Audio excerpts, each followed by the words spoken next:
Today we're making our chocolate chip cookies. And if we read through the steps of our chocolate chip cookie recipe, step 1 says, in a medium bowl, combine flour, baking powder, baking soda, and salt. There's a misprint, there's no baking powder. And blend until combined. So that means I'm going to need a medium bowl for that. And then it says, in a stand mixer, add butter and sugars and cream for 5 minutes until light and fluffy. So that's going to require a second bowl. So if you are the supply runner today, you're going to need to bring up some bowls with you. You're going to want the stand mixer bowl and an extra bowl that you're going to fill with your dry ingredients. Now, a lot of you probably don't know how to use a stand mixer. Follow me to the stand mixer, ma'am. Okay, so thank you.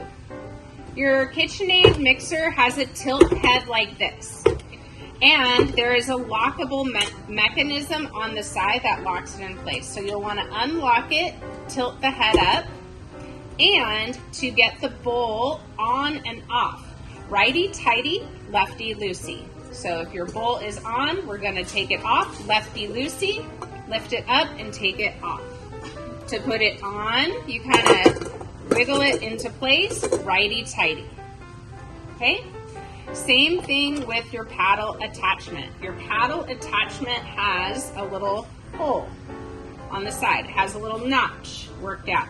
And you match that notch up on the stand mixer. You push it up, righty-tighty, kind of pull it down, make sure it's in place.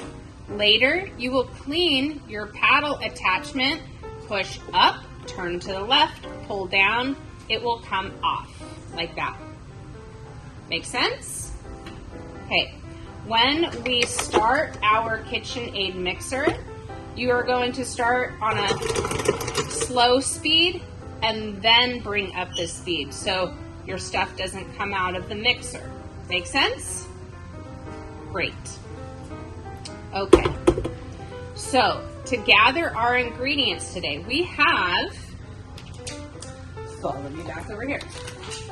We have our dry ingredients. 1.5 cups all-purpose flour, 1/2 teaspoon baking soda, and 1 teaspoon kosher salt. I'm going to put that in my regular mixing bowl. So we are going to, if you remember, we are going to spoon and level our flour. Okay?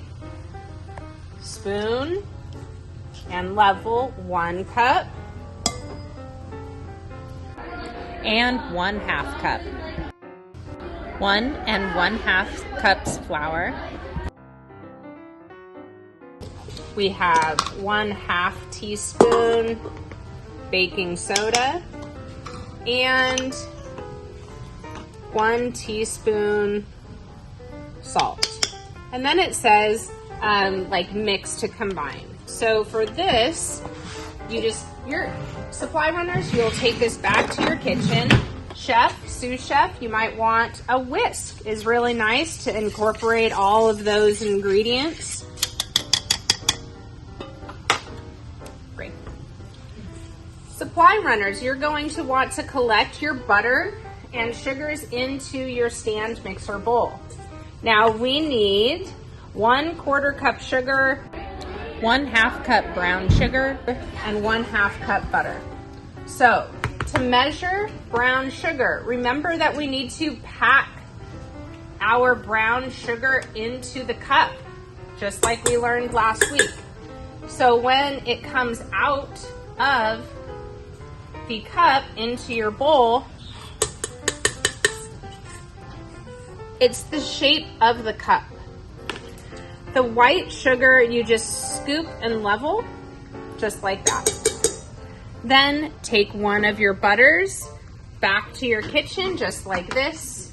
When you get to your kitchen, chef, sous chef, you'll just take it out of the paper and get it on in there.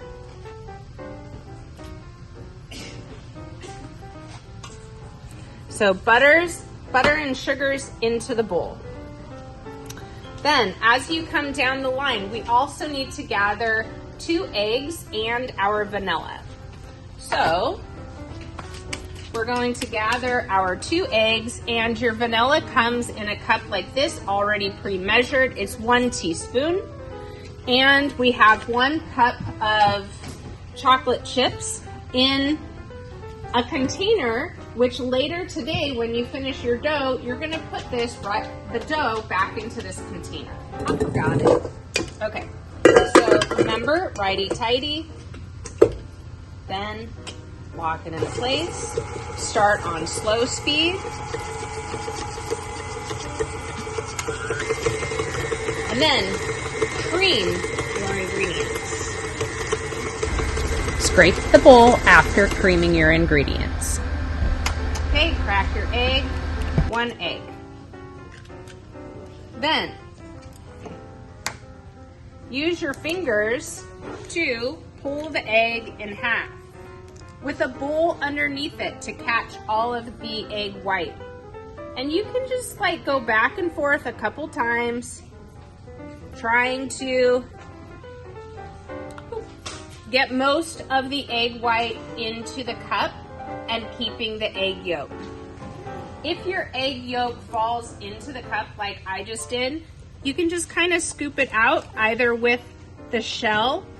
You can use your clean hands as well, it's fine.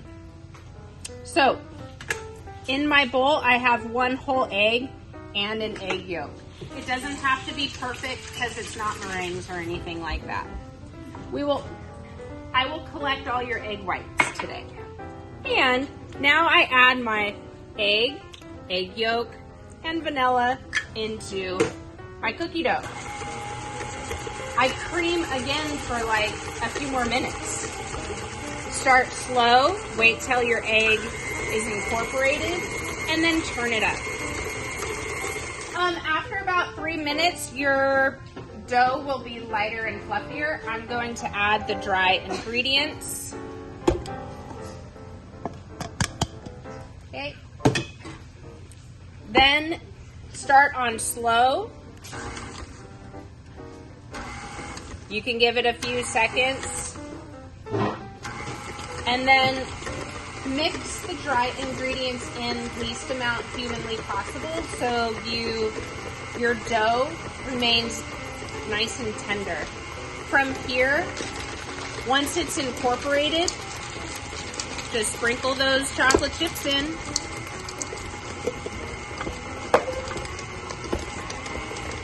Just until incorporated, and bam, you have cookies. You have your cookie dough. You can then scrape everything off your beater into your dough.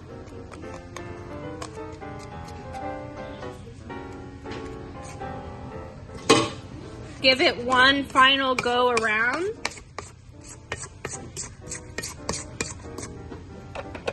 And we can do a test cookie. Put your spoonful on your little mini cookie sheet and we'll put it in the oven. It says we need Whether to you're bake baking a test cookie or a whole batch, we're going to want to start by setting a timer for 9 minutes, and then let's check our cookies after that time. They may need anywhere up to 12 minutes. So once we get our cookies in the oven, 350 degrees, 9 minutes, let's check them out.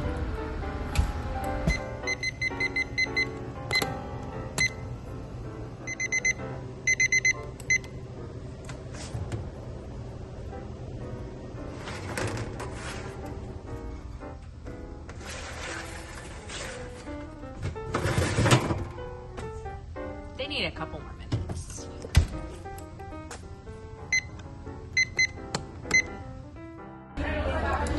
When making a test batch of cookies, I realized that they came out pretty flat. So I adjusted the recipe to what it is today.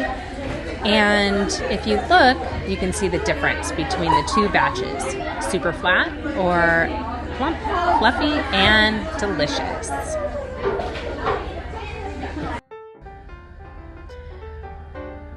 great chocolate chip cookie. For these recipes and more, visit us at colemanskitchen.weebly.com.